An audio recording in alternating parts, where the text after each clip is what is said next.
I'm Dean with Dean's Drywall Tips and Tricks. Just want to give you a quick crash course on some drywall basics. If you're doing a large job, a new house, new construction, or repairs, maintenance, whatever it be, a lot of the tools are the same for either application. There's different type of pre-bed. Pre-bedding means that you usually give it one coat before you start taping, and pre-bedding is usually in a powder form, and it chemically dries. It doesn't dry by the air or water.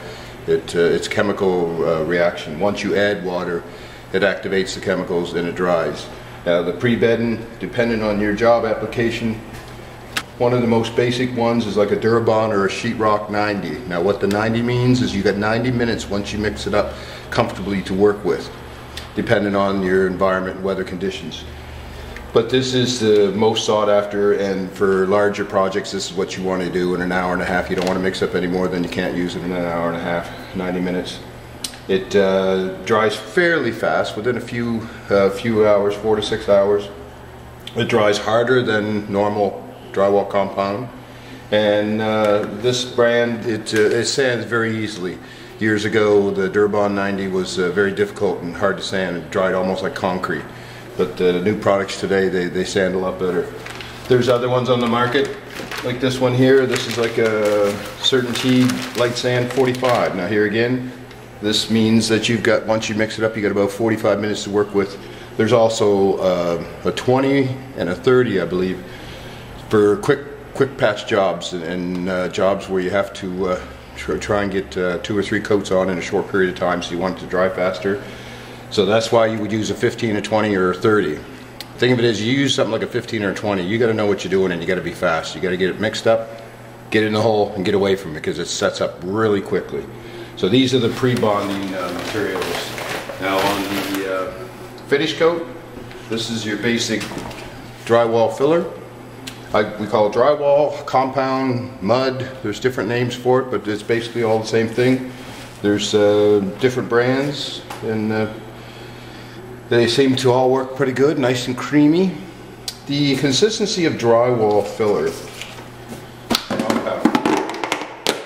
is usually something in the line of like a mayonnaise or a peanut butter. It should be nice and creamy and easy to spread on. Now this, unlike the compound, this is water-based, and it dries with the air, and the water has to dry out from the filler.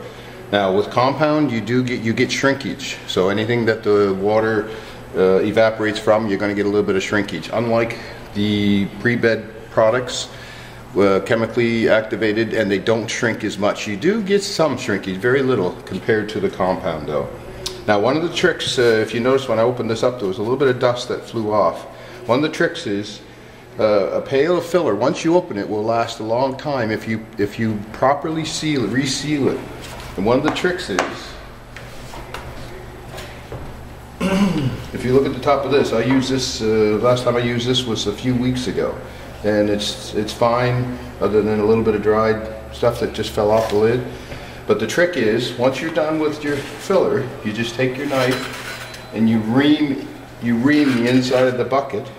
Get the wet filler down into the bucket. Take the top of your knife, ream it like this. Then you take a sponge or a wet rag and you wipe the inside of your bucket so that there's no filler on the white side of the bucket. And then just put a few drops of water on the top of your filler. You don't want to leave too much on the filler, because over time it will absorb into the filler. Next time you go to use it, it's going to be soup. So you don't want to leave a lot. You only need a few drops, but the trick is to get the side of your bucket cleaned down, and likewise clean the top of your lid. As you see, when I took that lid off, there was some stuff that fell in it. If your lid's nice and clean, you wipe it off before you're done. Put the lid on. Next time you want it, you take the lid off it, and you got a nice clean bucket. You're doing maintenance on projects, or you got a building, you got an apartment building that you're a supervisor, stuff like this. You can use a bucket of filler many times if you properly, when you're done, you properly finish it, clean it up, seal it, and it's ready to go for the next time. And then the same thing, make sure you seal it up good and tight. Try and get your bucket as clean as possible. Now on the tape, there's two different type tapes on the market that we use. This is the paper tape, which we use for corners only most of the time, just the corners. And this is a tape holder which you hook to your belt, and as you're working along, you reel the tape out, apply it in your corners, rip it off as you need it, and it's always right there on your hip. And you can also use that with this tape, which is called a fiber tape. It's a mesh fiberglass tape, very strong, very strong tape this is. And this one we use for what we call the flats and butt seams. Anything on the flat walls, we use the fiber tape. This is a self-sealing, self-adhesive tape. Got a little bit of a sticky on the back. You just apply it on the flats, use your knife and give it a little pull. That's it. And then you usually use pre-bedding, the powdered compound over top of fiber tape, and we use the compound here to put a bed for the tape to set into, which we'll get into in some other videos. So that's some of the basic tools. Now for drilling, sometimes you have to mix your mortar up. If you're doing small jobs, small batches, you can use a basic half-inch drill like this with a small beater. And this is kind of sometimes called a paint beater, used more so for paint, but it will do if you do a small gallon bucket with the pre-bedding compound. You could use a small drill like this, it would work fine with a beater. If you're going to be doing larger jobs, you got big 2.5 gallon pails of compound or the 5 gallon buckets, then you want to go with something like this. This is a big beater, big heavy duty beater. And this goes with a larger half-inch drill, which I'll show you here. Now this heavy-duty professional style half-inch drill, this is what you want to use with this beater. You wouldn't want to try and use this beater, this large beater, with a regular half-inch drill. You could very easily burn the motor out, which we've done. Anybody that does drywall over the years has burnt out a few half-inch small drills by trying to mix large batches of filler and pre-bedding. So a large industrial drill like this one, and a big beater like this if you're doing large projects or new construction. Okay, now we're going to move on to some hand tools here. I've been contracting for 20-some years and doing my own property maintenance and development for 20-some years. So I've been doing drywall on and off for 40+ years, and I love drywall, so I have a lot of tools. These are the basic tools of the trade. However, if you're just a homeowner doing some patches, you won't need anywhere near this extent. I just want to go through the line of tools so that you're familiar with them and find the ones that you think you're comfortable with. Okay, so some of the basic tools are your knives. You can't do any filling at all without any we call them broad knives or filler knives. And of course they come in all different sizes. 1.5, there's a 3, there's a 4, there's a 5, and there's a 6, all different sizes. Now, for a professional, you have different applications and different uses for the sizes. For me, when I'm doing nails, sometimes I'll try and start off with a small knife, second coat go to a next larger, and third coat even to a larger again. If someone was to ask me if you could only have one knife, which would it be? And for me, it's a 5-inch knife. This is my favorite knife, and I can do pretty much anything with a 5-inch knife. You see a lot of people using these small knives, and if you get used to it, it might work for you, but I don't do a lot of applications with small knives. If you're a professional, you have small knives because you get into situations where there's two casings that are close together, or there's a door jamb or casing close to a corner of a wall, and you need a narrow knife to go down that corner. Other than that, I don't do much out in the field with the smaller knives. I use the bigger ones. Even the large 6-inch one, I don't use a lot, but it does come in handy when you get doing corner beads. Sometimes doorways, you'll have 2 corner beads, one on each edge.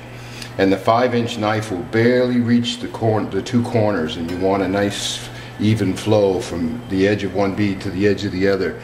And the 6-inch knife will do that nicely for you. Also, pre-bonding the flat joints. Once you put the fiber tape down on the flats, sometimes I find the 6-inch knife does a nice coat over top of the flats for me. So there is some uses for the flats, but overall, taping corners, putting the tape on, And basic application, I could do pretty much everything with a 5-inch knife, but there is uses for the smaller knives. This is my mud pan. They call it a mud pan.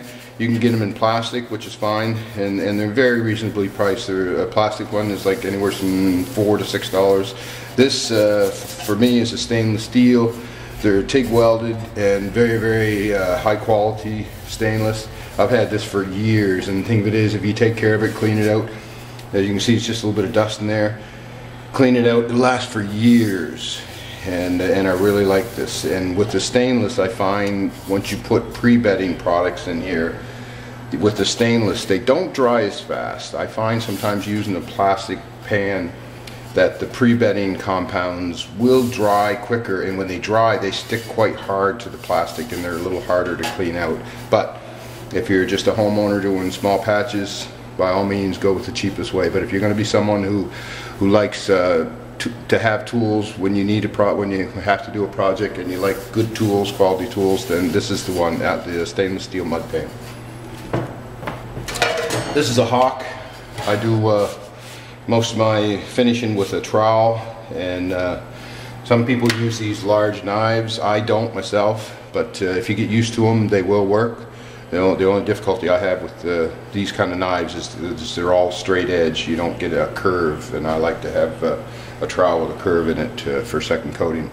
But this is a Hawk, and these work great. Got a rubber pad underneath so that when it sets on your hand, and it's nice and comfortable. Okay, so that's a Hawk. Here again, these are wide broad knives. A lot of people are using these today. If you get used to them, they work fine, and you can get them in a 6-inch, 8-inch, 10-inch, 12-inch, and I believe this is a 12-inch, 12-inch one. Yeah. I don't use this myself for filling, but some people do. Here again, these are fairly reasonably priced and cheap. You can get them anywhere from $3, $4 right up to $8, $10.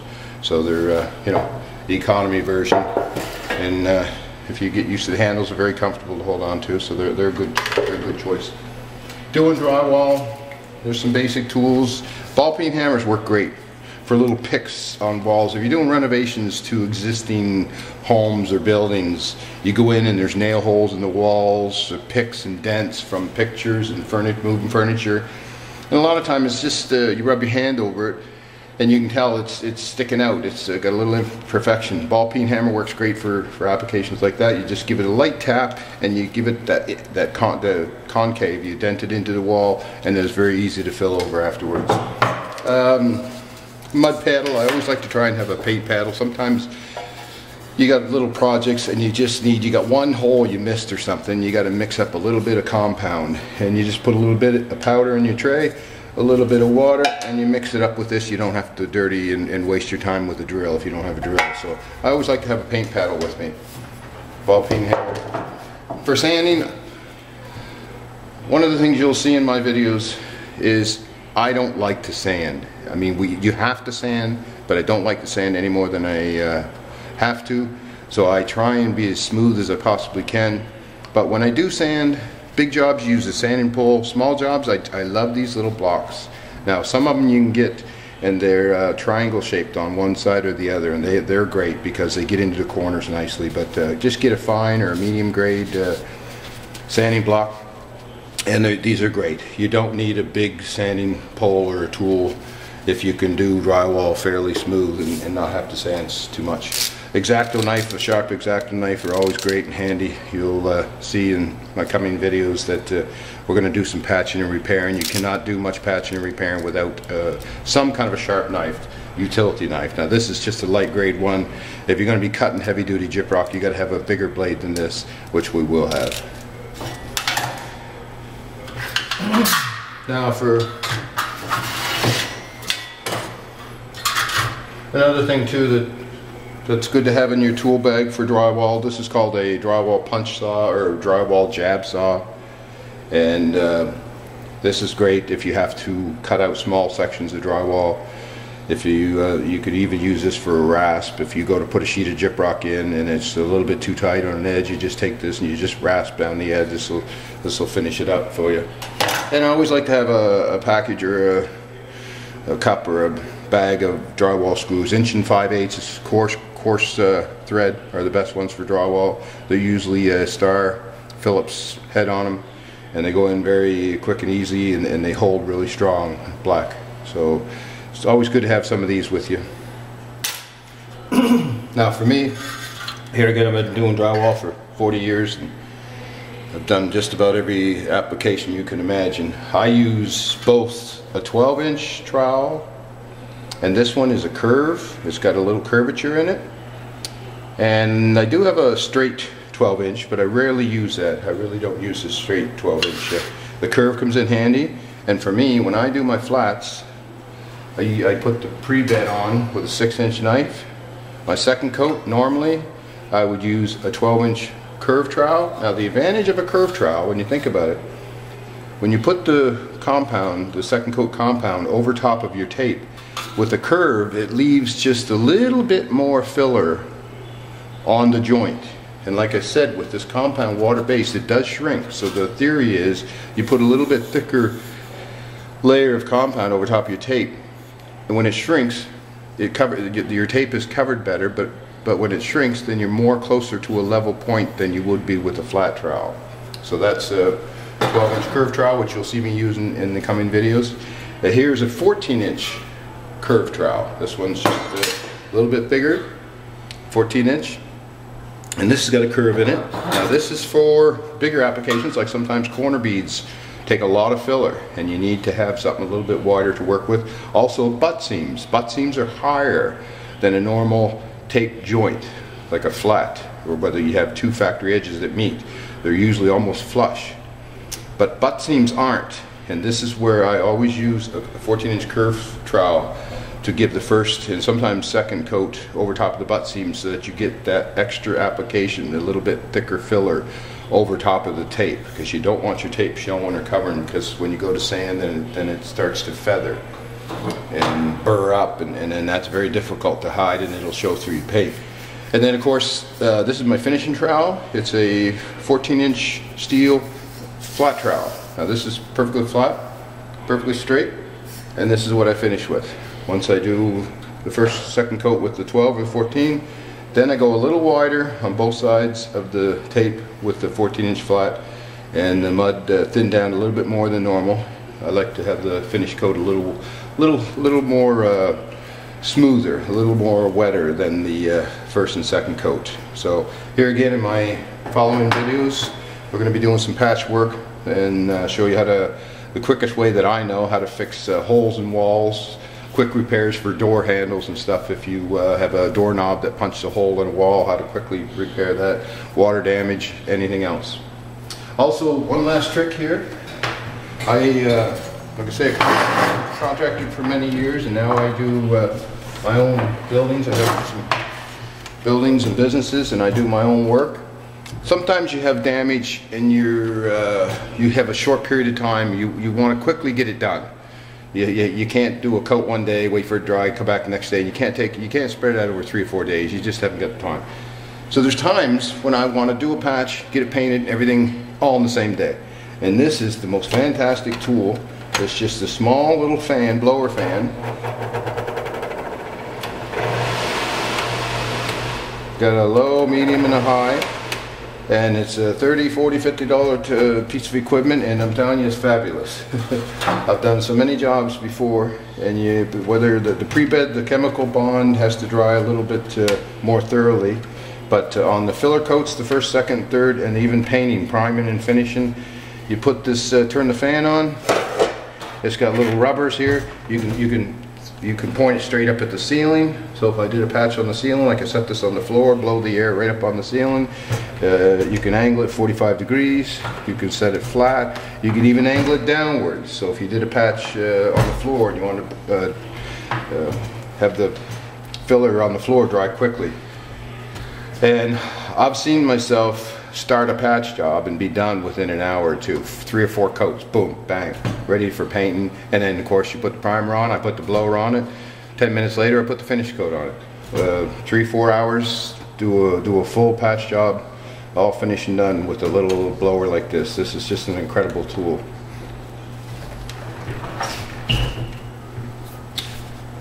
So that's some of the basic tips and tricks that I call it as far as drywalling goes. There's a lot. We had an exhaust fan up on the roof, and a windstorm blew it off, and the water came down through the orifice, the opening in the roof, and the water ran down on my ceiling here.